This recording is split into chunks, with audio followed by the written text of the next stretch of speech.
Welcome to the Deep Dive. Today, we're stepping back into, well, a really pivotal and often kind of messy era in musical gear history. We're talking the early 1970s. Right. Electric guitars were getting louder than ever. Synthesizers were starting to creep into everything, this whole new sonic frontier. But at the same time, the actual effects pedals people were using, they were shrinking. Yeah, it's this fascinating period of contradiction, where the established giants, the big names, really struggled to adapt. Think about Maestro, Okay. the company that basically invented the mass market fuzz pedal with the FZ1. Suddenly they found themselves, kind of playing catch up. How so? They were sort of caught, weren't they? Between their history, these huge, really robust, almost studio-grade effects units. Right, the classic Maestro look. Exactly. Yeah. And then this pressing need, this market pressure to compete with these new, smaller, more portable rivals Yeah. that were just flooding the market. First you had MXR. What Phase 90 guys. Yep. And then very soon after, boss, everything started getting smaller. And that brings us to our mission for today. We're going to deep dive into Maestro's final and I think truly fascinating wave of products. This is roughly spanning 1971 through about 1980. And the source material we've been digging into really focuses on these late era oddballs, really, and their very last compact units. Yeah, looking at them reveals this company with, almost a kind of design schizophrenia, wouldn't you say? Definitely. On one hand, they're simplifying their core products, their bread and butter effects, trying to make them more accessible for the masses. But at the same time. Right. At the same time, they're doing these radical experiments, pulling in high-end synthesizer technology. It's a strange mix. Which leads us right to the core question we're trying to unpack here, both historically and technically. How did Maestro, this pioneer that was originally all about guitar effects, how did they manage or maybe fail to pivot their whole design philosophy when the corporate structure around them changed so dramatically? You mean the Norlin acquisition? Specifically, yeah. What happens when a synthesizer giant like Moog suddenly becomes your direct corporate cousin? Okay. Because that relationship led to effects that were, simultaneously groundbreaking, incredibly quirky, often massive, completely defying that growing market trend towards smaller pedals. So let's unpack that corporate background first. That seems key to understanding these strange designs. All right, so to really get a handle on these final Maestro effects, we absolutely have to start with the corporate umbrella they were all built under, this massive conglomerate called Norlin Industries. That's the key context. This whole period we're looking at, roughly 71 to 80, it's entirely defined by Norlin owning Maestro. So practically speaking, what did that actually mean for Maestro's manufacturing their identity? Well, it fundamentally shifted everything. Yeah. Maestro stopped being this small independent operation, Right. They were absorbed into this huge conglomerate that also owned Gibson guitars. Okay, makes sense. And critically for this whole discussion, Moog music. Ah, there's the synth connection. That's the crucial link. And all the documentation we see from this era, you look at the service manuals, the internal branding on schematics, even the actual stampings on the pedal chassis themselves, it all confirms Norlin manufacturing, specifically out of Buffalo, New York. So they weren't making them in Kalamazoo anymore alongside Gibson. No, it seems production consolidated under Norlin's Buffalo facility. Maestro essentially became a division within Norlin. Now, that meant they could benefit from shared resources, shared engineering maybe. But they were also constrained by Norlin's overall corporate strategy, their priorities. They weren't calling all the shots anymore. So that structural change, being part of Norlin, is the real pivot point here. It explains what happened next, which is this sort of crucial internal connection that you hear whispered about in vintage gear circles, this relationship with Moog. Right, and it's important to stress this wasn't just, lore or rumor. Yeah. It was organizational reality. During those Norlin years, Moog Music was actively providing significant electronic design support to the Maestro division. It wasn't just like a friendly chat between engineers down the hall. It was formalized? It seems to have been, yes. A formalized collaboration. Now, Maestro's own internal documents, they can be frustratingly vague sometimes. They often don't name individual designers. Right. But the attribution you often see, attributing development work to the Moog engineering team, and sometimes, through oral history, people even suggest direct input from Bob Moog himself that fits perfectly with the corporate structure of the Norlin Empire at the time. Okay, so even if the official paperwork doesn't explicitly name Bob Moog, the fact that Moog engineers were involved seems pretty solid based on the company structure. Absolutely. It's the most logical explanation for what we see in the circuits. So is there specific circuit evidence, things inside these pedals that just scream Moog DNA, or are we mostly relying on that corporate connection? It's really both. We trust the logic of the corporate structure, sure. But you also see the change in complexity. Maestro's earlier effects, pre-Norlin, they were often ingenious. The FZ1 is a classic. Sure. But they relied on classic, discrete component design, transistors, resistors, capacitors. Pretty straightforward stuff for the time. And the late era stuff? Suddenly, these late-era Maestro circuits, they start featuring much more advanced integrated circuits, CCs. And they incorporate concepts directly from modular synthesis. Things like voltage control, high-quality filter sections, that kind of thing. Oh, okay. This massive leap in electronic sophistication points directly towards the kind of expertise housed at Moog. Moog was pioneering those exact concepts in their modular synthesizers at that very moment. Right. And these incredibly sophisticated, often pretty large-scale electronics. Well, they needed a package that was equally distinctive, didn't they? They did. And this is where Maestro introduced that iconic or maybe infamous total foot control wedge design, the TFC series. Yeah, describe those. They don't look like anything else. They really don't. We're talking massive, heavy, die-cast aluminum chassis, seriously imposing things. They took up a huge footprint on stage or on your pedal board, if you could even call it that. So, definitely not subtle. Not at all. Maestro was making a statement with these. We are not shrinking. We are building a new standard of professional effect. But the design brilliance, the actual TFC element, it's centered on the ergonomics. Specifically, those huge control wheels located on the sides of the wedge. Okay, wait. Side wheels? How did a player actually use their foot to tweak a side wheel while playing? That sounds incredibly awkward compared to, say, tapping a knob with your toe like on some pedals. It sounds counterintuitive, I know. Yeah. But apparently, it was highly functional once you got the hang of it. Really? Yeah. The sheer size of the wheel meant that making fine adjustments was actually easier than with a tiny knob. The player would typically use the side of their foot or maybe their heel, pivoting slightly to roll the wheel up or down. And because the wheels were often slightly recessed or had some friction built in, they offered this constant tactile feedback. You could feel where you were setting it. So the goal was real-time expression. Exactly. The whole idea was to allow for expressive, real-time parameter changes, maybe sweeping a filter's frequency or accelerating a modulation speed without ever taking your hands off the guitar neck.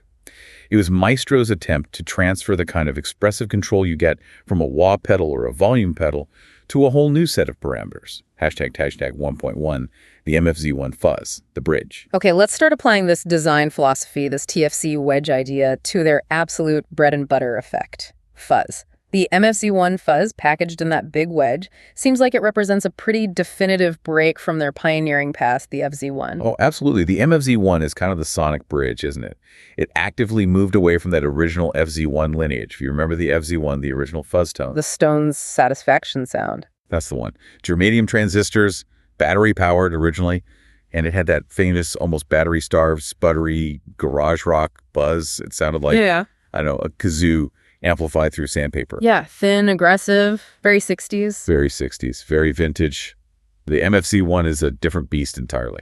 So what's the architecture inside the MFC1? What changed? The big shift is that the MFC1 moves entirely to an op-amp circuit topology. Okay, op-amps, operational amplifiers. Right. An op-amp provides really high gain, but with much greater linearity and headroom compared to those early germanium transistors. Much more stable, much more predictable. And what does that mean for the actual sound profile? How does an op-amp fuzz or distortion differ musically from that classic germanium sputter? It really means control and girth, thickness. When you combine that high output op-amp circuit with the kind of pre- and post-gain control schemes built into the wedge, which allowed for some pretty sophisticated tone sculpting. Right, using the side wheels. Using the wheels, yeah.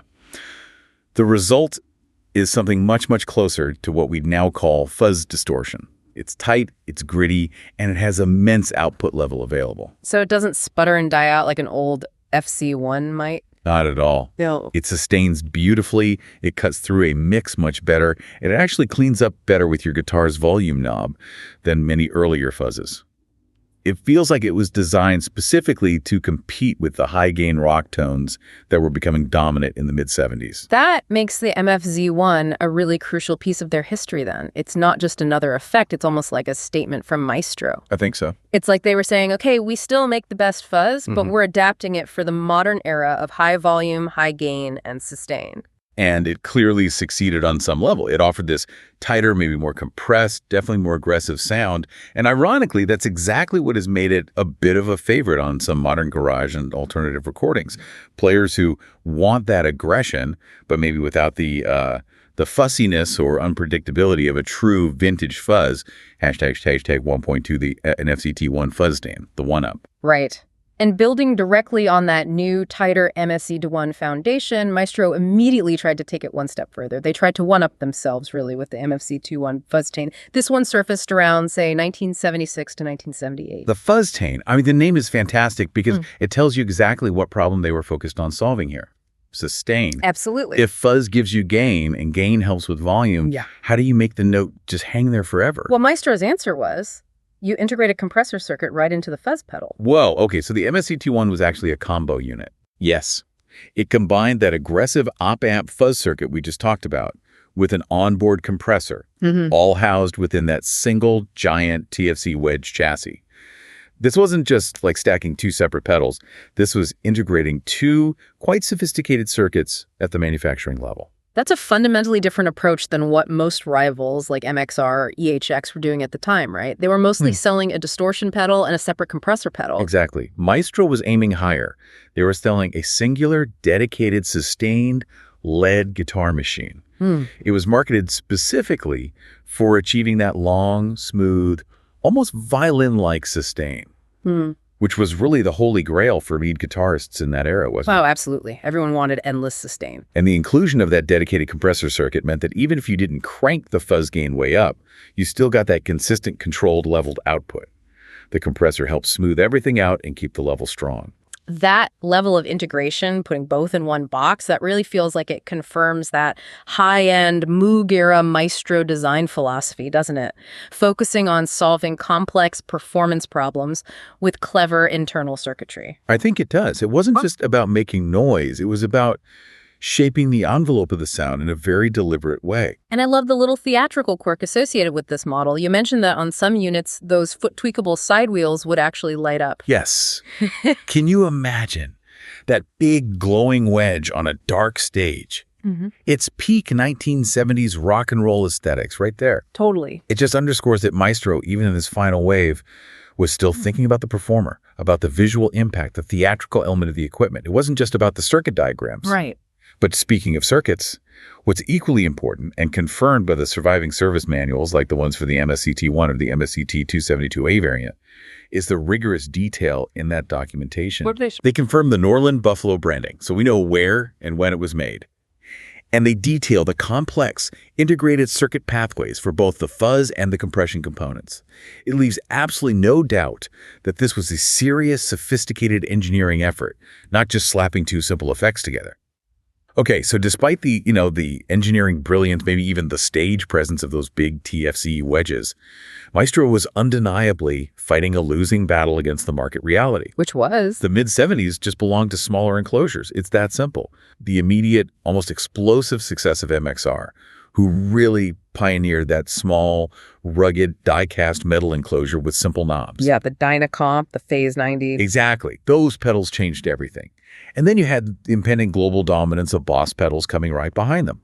All of this forced Maestro to realize, maybe reluctantly, that players just did not want these massive studio-leaning units on their pedal boards anymore. They wanted practicality. They wanted portability, durability, standard power jacks, things the wedges didn't always offer. So it sounds like a moment of maximum humility for a company that basically invented the category. They created the fuzz pedal market, but now they have to play catch-up on the form factor itself. Pretty much, yeah. So what product best illustrates this forced pivot towards smaller sizes? Well, the clearest proof of that pivot, I think, has to be the MPS-2 mini-phase. Mini-phase. The name says it all. It really does.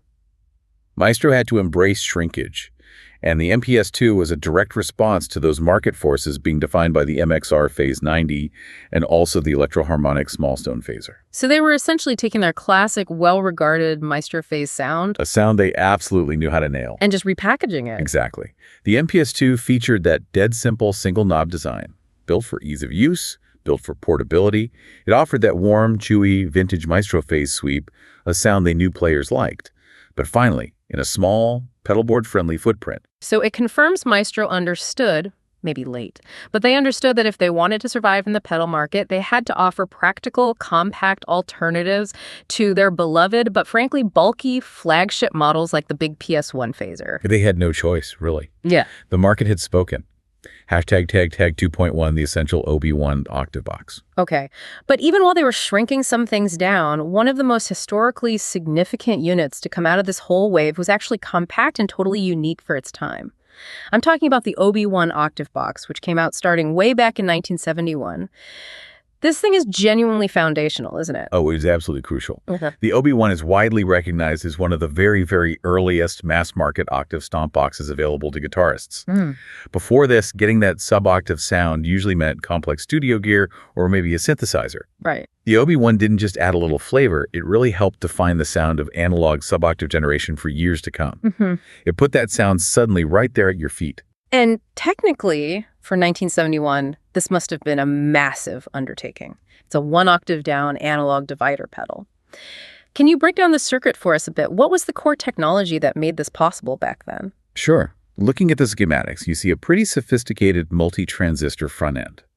Its job is basically to clean up and precondition the guitar signal, make it as clear as possible. Okay. This cleaned up signal is then fed into the absolute core of the pedal, the crucial MFC 4040 flip-flop divider integrated circuit. An IC back in 71. Yeah, that chip was a real game changer for effects pedals. What it does, essentially, is it takes the input frequency of the note you play and attempts to digitally divide it by 2. Mathematically dividing a frequency by 2 produces a note exactly 1 octave below the original. Wow. For guitar effects, applying this level of essentially digital logic to an analog audio signal. It was pretty revolutionary stuff at the time. But this is also where that early 70s technology starts to show its limitations, right? The OB1 is kind of famous or infamous for its tracking caveat. What does that actually mean for the player trying to use it? It means this pedal is ruthlessly, unforgivingly monophonic. Single notes only. Strictly single notes.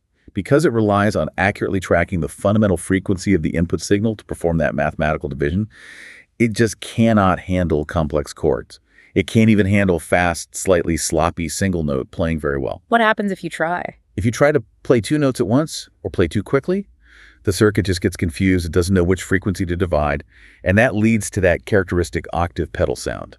The sputter, the octave jumping around, the glitches. But isn't that glitch often exactly what people are looking for today when they seek out these vintage units? It sounds kind of broken, but in the best possible way. Absolutely. That's a huge part of its charm now. But when it does manage to lock onto a single note cleanly, the tone it produces is really distinctive. It's dark, it's weighty, very commanding. How would you describe it?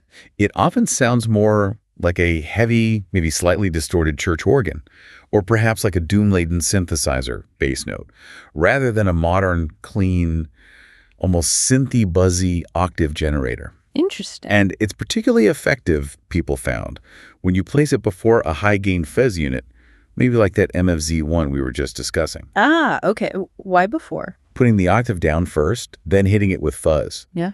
It just creates these absolutely monolithic, earth-shakingly thick riffs. The fuzz adds harmonics and sustain to that already heavy sub-octave note. Yeah. It becomes more of a texture generator, I think, than just a simple utility octave pedal. And we absolutely have to pause for that amazing quirk, the one that speaks volumes about the early 70s manufacturing ethos. Some of the early versions of the OB1 actually featured the complete circuit schematic printed directly inside the back lid. Isn't that incredible? Why on earth would a manufacturer do that? Was it just arrogance or confidence or... I think it was probably confidence bordering on a challenge. You know, it's like they were telling the user, look, we are using absolutely cutting-edge technology here, and we're so proud of the engineering that here's the actual blueprint. Go ahead. Good luck trying to copy this. That's amazing. It's just an incredible little insight into the relationship between manufacturers and tech-savvy users during that kind of transition period in electronics. Yeah. And it's also clear evidence of the pedal's success, or at least its market presence, that was later revised into the OB2 model. Yeah. That proves it had significant market traction, even before the big wave of more reliable Japanese octave pedals arrived later in the decade. Hashtag tag 2.2, the last refinement, PS1B.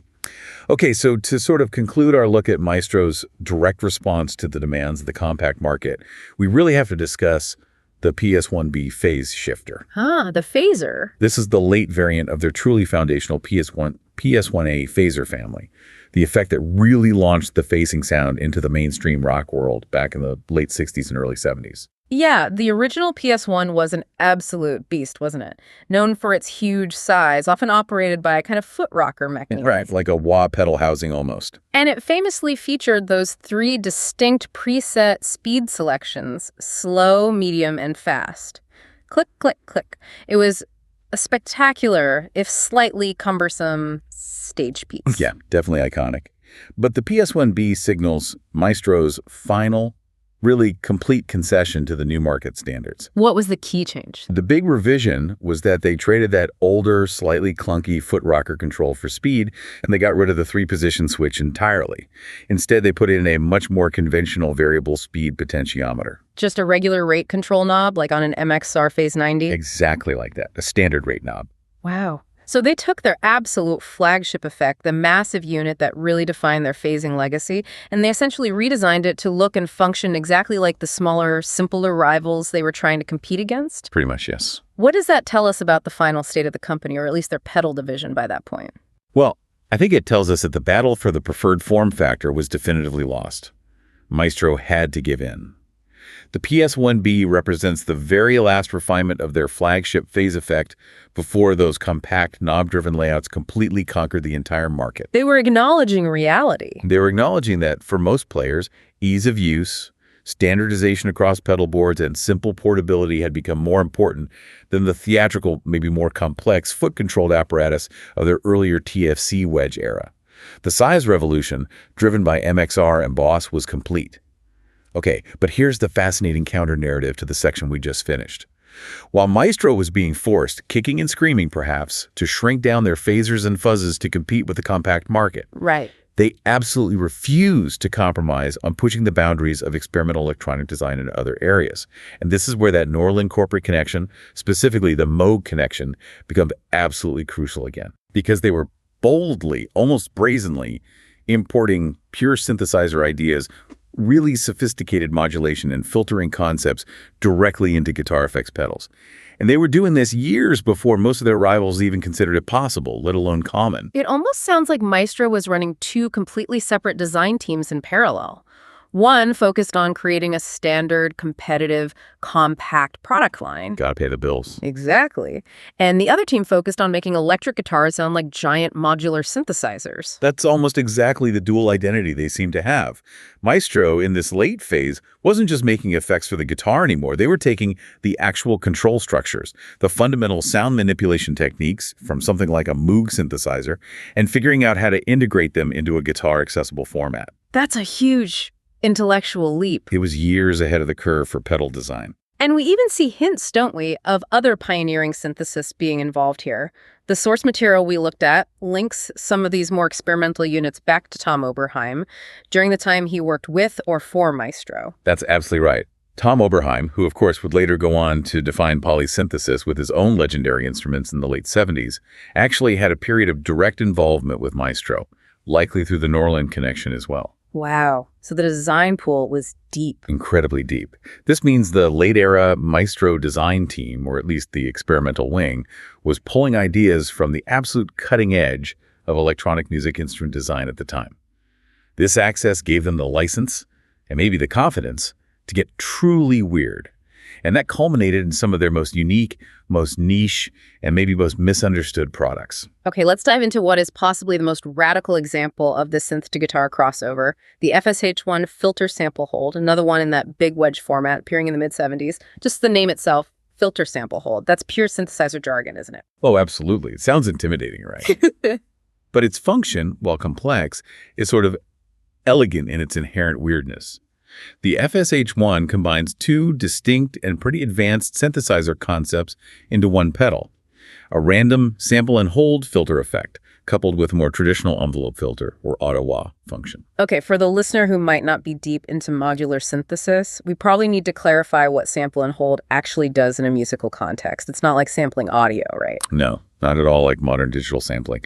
In classic synthesis, sample and hold is about voltage control.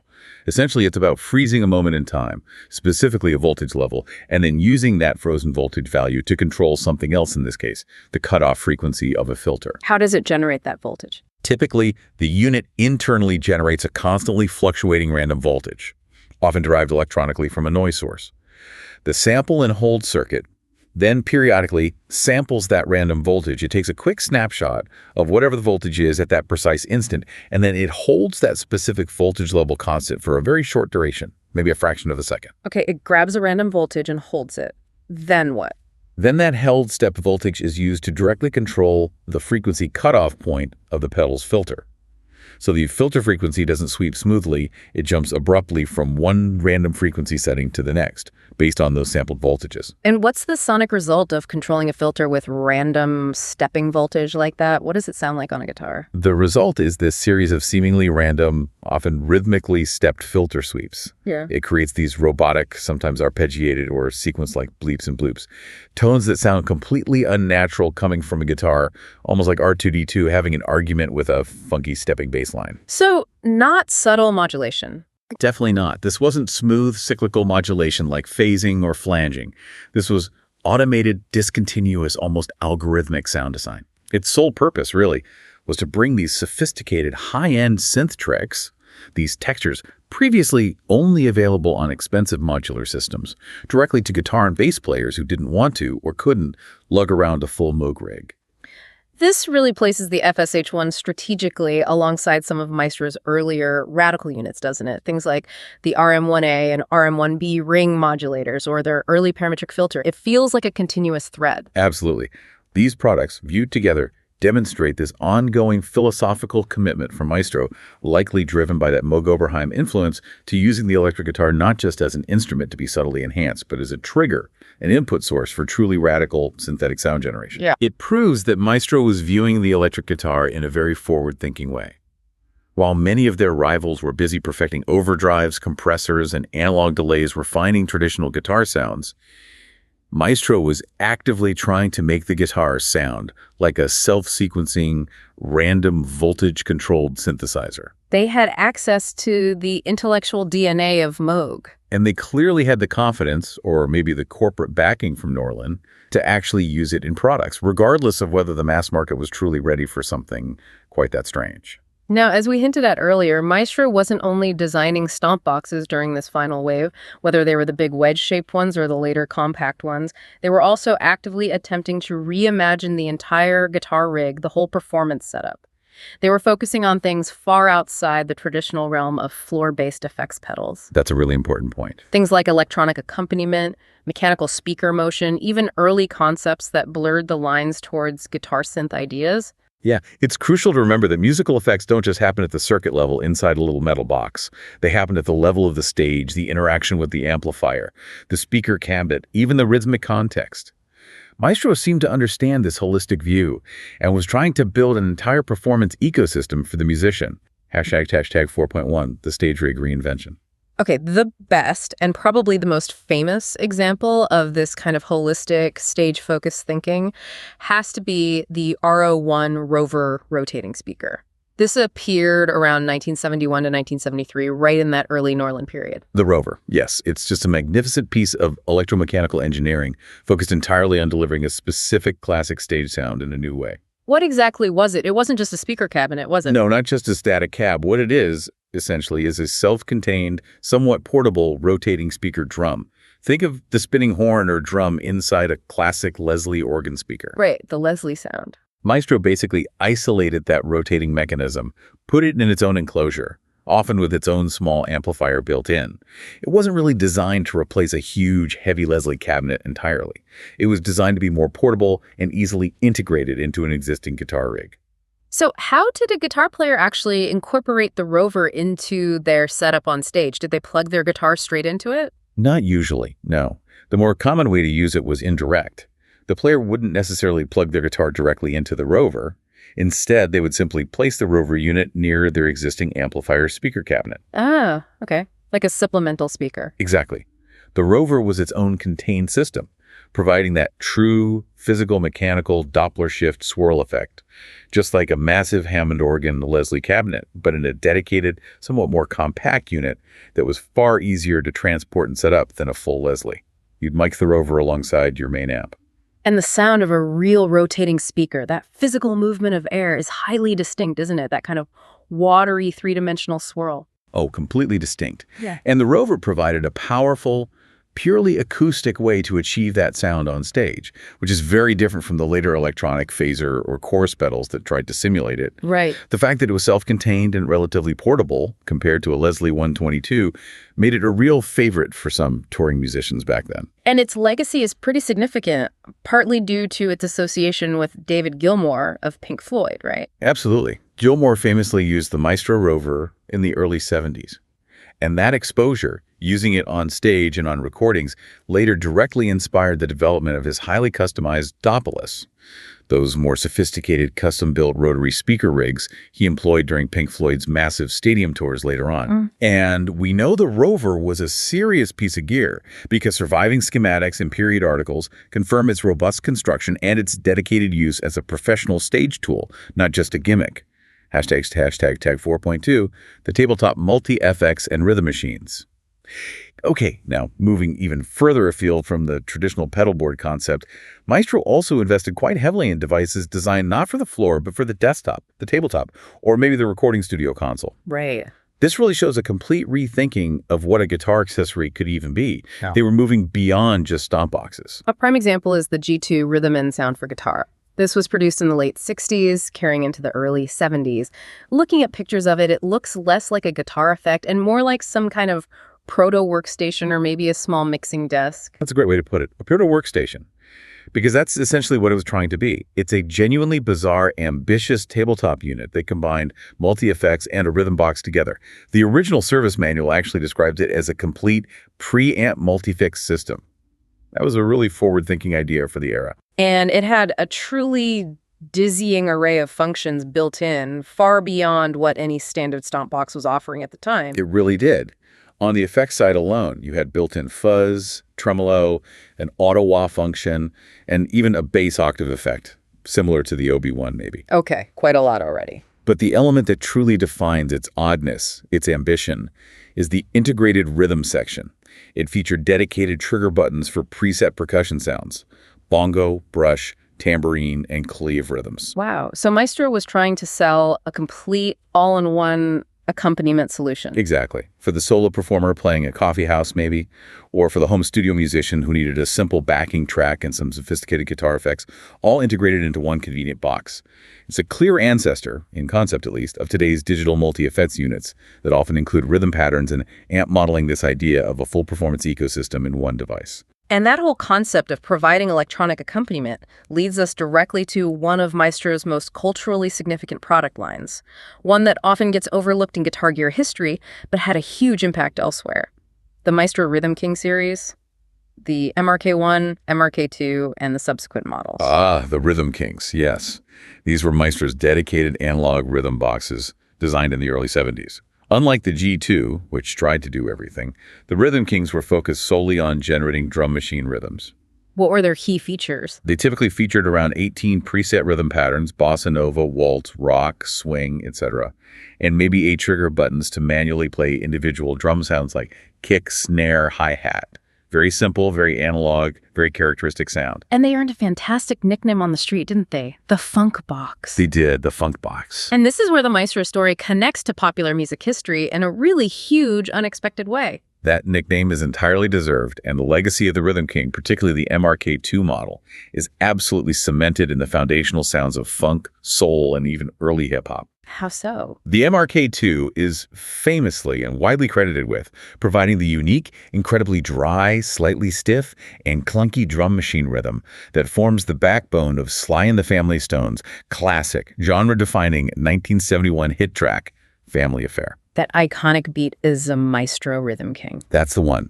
That distinctive sound, that kind of sterile, perfectly looping yet somehow deeply funky synthetic groove, it became instantly iconic. It showed that Maestro, perhaps accidentally, was helping to define the sound of a whole new genre, completely outside of the rock guitar world they were primarily known for. Just that one track alone pretty much guarantees the Rhythm King's place in music history, doesn't it? It proves that Maestro's reach, maybe through Norland's broader market connections, extended into entirely new fields of electronic music and accompaniment. Absolutely. And just to round out that rhythm section story, we should also briefly mention the RJ1 Rhythm Jester. This was another, perhaps rarer, smaller analog rhythm unit from the late 60s into the 70s, also designed for desktop use.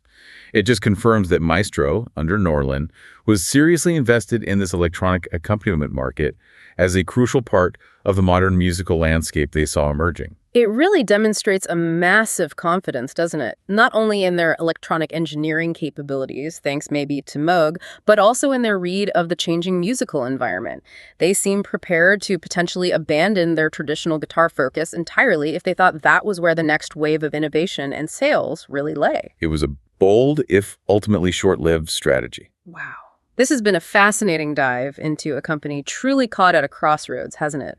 Pulled between their own legacy, the weight of their past successes, and this really aggressive market pressure forcing them to change. Definitely a company in transition. So, to try and synthesize everything we've discussed about this 1971-1980 period, let's quickly review the three major and often quite contradictory shifts that really define Maestro's final years under the Norland umbrella.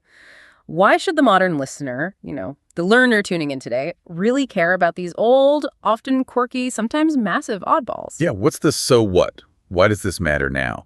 I think the so what really lies in understanding the complex tensions, the push and pull that genuinely shape technological innovation, especially in music gear. Shift number one, the most obvious one perhaps, was that immediate, probably quite painful shift to compact. Right. Meaning Maestro found themselves actively, maybe desperately, racing rivals like MXR and Boss into making smaller enclosures pedals like the OB1 Octave box, the MPS2 Mini Phase, simply because their big TFC wedges, however cool, were just not practical or desirable for most players anymore. Exactly. It was forced adaptation to market reality. However, and this is crucial, even as the boxes shrank, they often retain their unique high-end Moog or maybe Oberheim-influenced design DNA inside the box. The circuits themselves often remain highly sophisticated, pulling from that synth world. So they were simplifying the package, the user interface maybe, but not necessarily dumbing down the intelligence inside. Precisely. They were trying to have it both ways, simplifying the package but keeping the sophisticated engine. Okay, then shift number two was the synth crossover, which seems almost entirely driven by that Norland corporate connection, bringing Moog into the family. Yeah, I think that's undeniable. The FSH1 filter sample hold. When you look at it alongside their earlier, equally strange ring modulators or parametric filters, it proves that Maestro was a true intellectual pioneer in this specific area. They weren't just reacting to market trends here. They were proactively importing advanced, genuinely sophisticated synthesizer thinking concepts like voltage-controlled filtration, random voltage generation, sample hold triggering directly into the realm of guitar effects.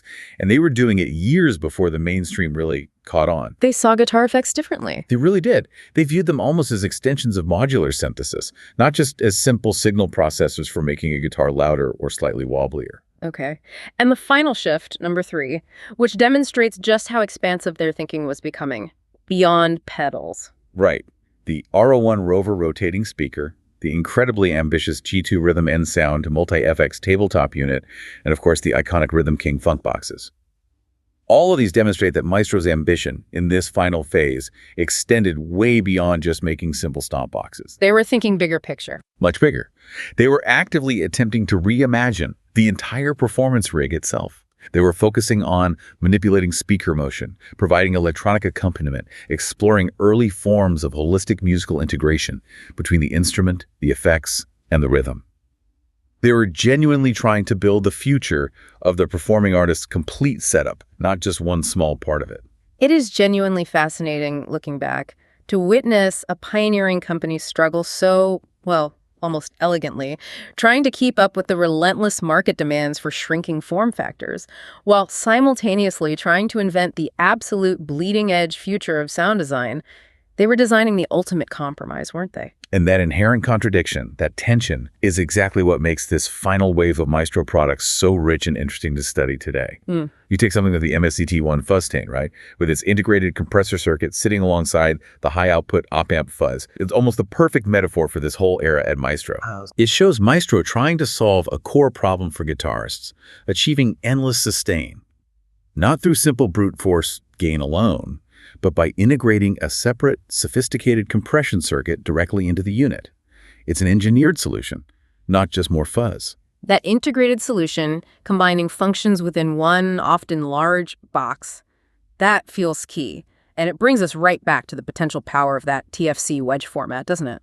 It absolutely does. And it raises, I think, a really important, maybe provocative question for you, the listener, the learner, to consider. If Maestro hadn't felt forced to pivot so late, and maybe so reluctantly, towards making those standard compact boxes, if the market hadn't pressured them quite so hard to abandon the large TFC wedge format, could those complex Moog-influenced total foot control wedges, with their advanced integrated circuits like the ones found in the fuzztane, could they possibly have established a completely different foot-operated standard for integrated multi-effects before the digital revolution truly hit in the 80s? Wow, you mean instead of the small pedal board full of individual boxes that became the standard, could the wedge have survived and evolved to the dominant performance platform? A sort of analog multi-effect console at your feet? Exactly. Given the power of that early synth DNA they had access to, and the kind of architectural sophistication they demonstrated with things like the Rover speaker and the Rhythm King, it's not entirely impossible to imagine, is it? Maybe a multi-wedge system, all interlinked, evolving into a kind of foot-operated console that controlled not just complex effects chains, but maybe even integrated accompanying rhythms or sequences.